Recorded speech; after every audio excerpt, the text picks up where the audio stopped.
As Airbus enters 2025, the planemaker faces an interesting situation, which has the possibility to really set itself up in an optimal position across the next few decades. Several areas are going to remain of key focus, obviously, in the upcoming calendar year, as Airbus attempts to cement its position as one of the world's leading plane makers for yet another 12 months. So let's firstly begin taking a look at that all-important and annoying supply chain. The global pandemic really did fracture the supply chain, which remains one of Airbus's most significant challenges. Components ranging from seats to fuselage assemblies continue to experience delays. Airbus's ability to stabilise its supply chain in 2025 will definitely be crucial to its ability to meet the huge levels of demand that are present for various aircraft types. While Airbus is limited in producing planes, obviously within its means on a monthly basis, it also knows it wants to work towards the targets it has outlined for itself in the next few years. However, with ongoing supply chain difficulties, this may prove challenging.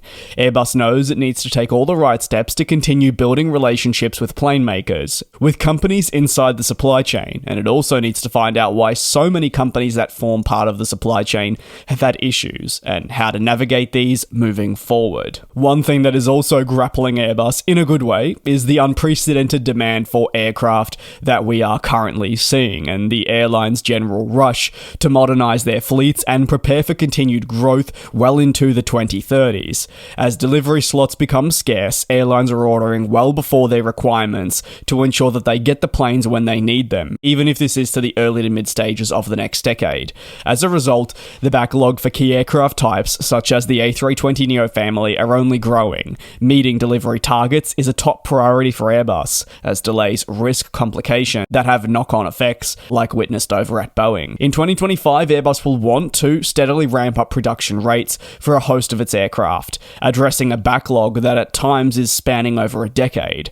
Achieving this goal requires supply chain stability, operational efficiency, and as touched on in the first area of focus for the next year, close coordination with several companies. The pressure is particularly high for planes such as the XLR, which has only just launched and has already dealt with multiple delays. As Airbus works through its backlog, it has to focus on ensuring stability across its day-to-day operations. If even one minor issue occurs, then the manufacturer really does risk the potential knock-on effect that'll slow production and then onwards to deliveries. One of, though, Airbus's most persistent challenges that has been a talking point for the last few years is managing ongoing engine complications. The A320neo family, powered by a couple of engines but notably focusing on the Pratt & Whitney GTFs, has faced reliability and production issues. These issues have disrupted the active fleet, and even as far as upcoming deliveries, frustrating airlines. While the engines aren't produced by Airbus, the plane maker certainly has a responsibility to help support its affected customers. The A320 family is not the only one impacted.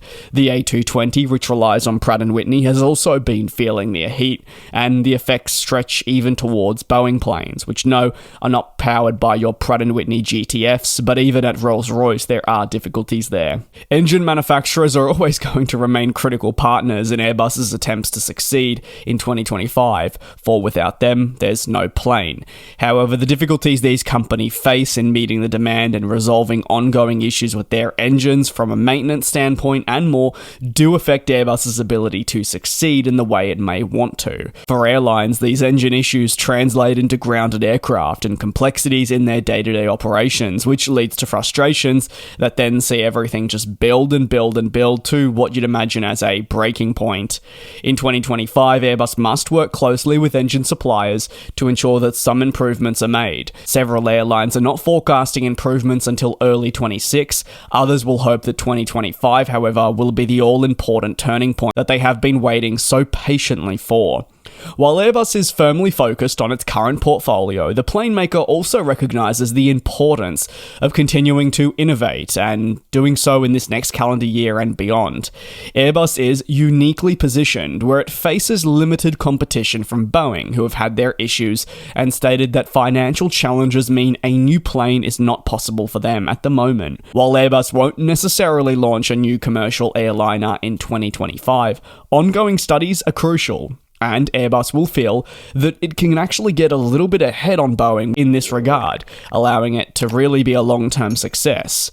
Airbus, well, they must be ruthless. While it knows that Boeing will improve eventually, and a better Boeing is better for the broader industry, a weakened Boeing also allows unique opportunities to capitalize across the long term, and basically make sure that by the 2030s, when a new product is likely launched, Airbus will have had a chance to get this plane to market sooner, and see better commercial performance if they can get everything right.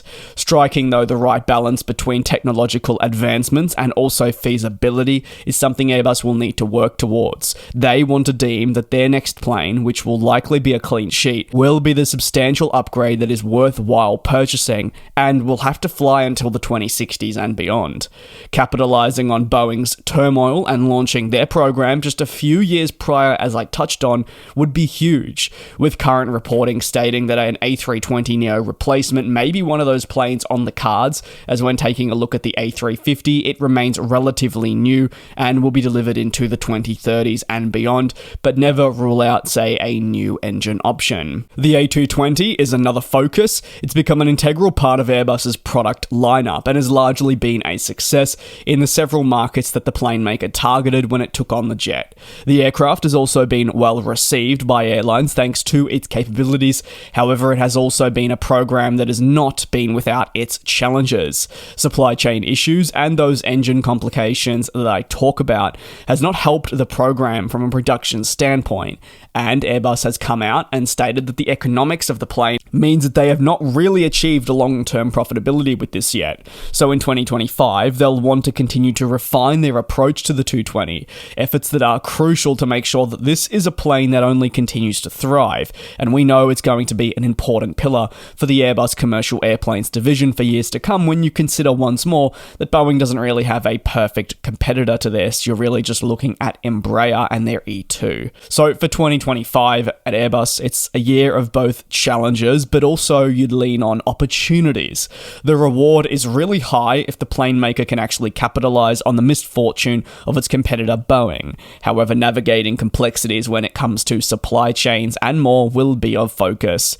Continued studies into that new commercial airliner, for me, are one of the more interesting focuses. Airbus will feel that it can advance quicker than others because it has a business that is a lot more stable, and it stands a very fantastic chance to cement itself as a leading plane maker well into the 2030s, as Boeing may find itself coming to the table too late. This could be huge, and it's definitely going to be a watch this kind of space. I'd love to hear your take on Airbus in 2025, from the direction to focuses to maybe complexities. Let me know down below in the comments. Thank you very much for your support here on the channel. It is greatly appreciated. Take care, be safe, and I'll see you in a couple of days for your latest industry analysis. And we'll fly.